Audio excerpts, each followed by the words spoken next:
So may buntag mga tol no, karon na magpatatapod sa ko karon no. Brad gyapon na ako si Jipoy Pundar. Shout out sa imo tol. Salamat sa pagsalig og respeto sa naunang artist no. Diya akong ipriyana diya ang sumpay nga ipatato niya sa iyang abaga no. Polynesian para muhaom jud sa iyang abaga jud. So guna ko diya lining mga tol no. Gamit na ko diya ang needle sa lining kuan 14 round liner o 5 round liner no. So gagmay nga mga details ang 5 round liner sa mga sa power line 14 round liner. Gamit na ko diya ang volts kuan 14 round liner ang gamiton, ang kuan ako diya 9 volts, tapos sa 5 round liner 7 volts lang. Ya, chill lang si Brad ya, pero nasakitan na. Joke lang.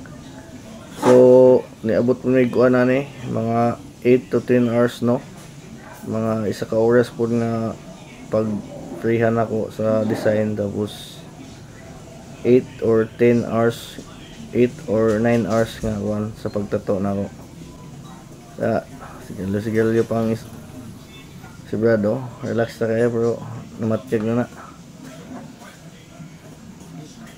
Tapos ang gamit na ko ani sa pag shade is 15 mag 1 flat og flex pa niyang pulutan niya.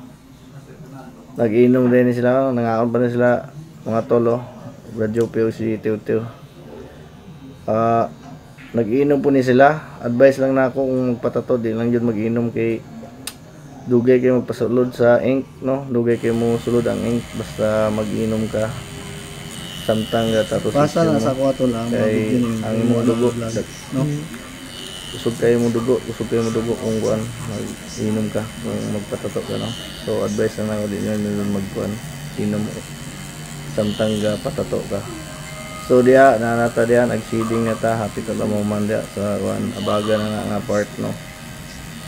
Shading na ta na voltahe na ko ana na yun, sa pag shading na ko ang voltahe na ko gamit is 7 volts 15 mag 1 akong kuan gamit nga kuan diya shader. So diya finish na ta, ako nang gihinluan no.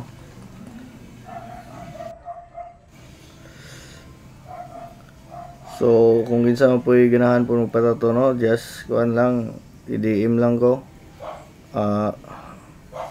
Barator ako. Kaya bago po nagsugod po, di pa kayo ko kuan. Mga barato po kung kuan. Akong presyo no. O pakikuan na lang po. Na ako yung YouTube channel, ako nang i-post niya, ako ibutangan po ng YouTube channel na ako sa post no. Subscribe lang po. Salamat. So diya ako nang ikuan no. Muna nang kuan. Nauman mo na mga kuan. Mga 10 hours tanan. Apel na ang kuan break time. Sunod lang dito lahat. So grabe antos ana ni Brad. Nakit po daw ang likod ana atay. So okay man. Sunod na mo session ang among plano ana among sidingan balik ang iyang kuan. Thank you for watching. Daan nga tato no kay wala man pud na humana. So sige. Ampeng. Mwah.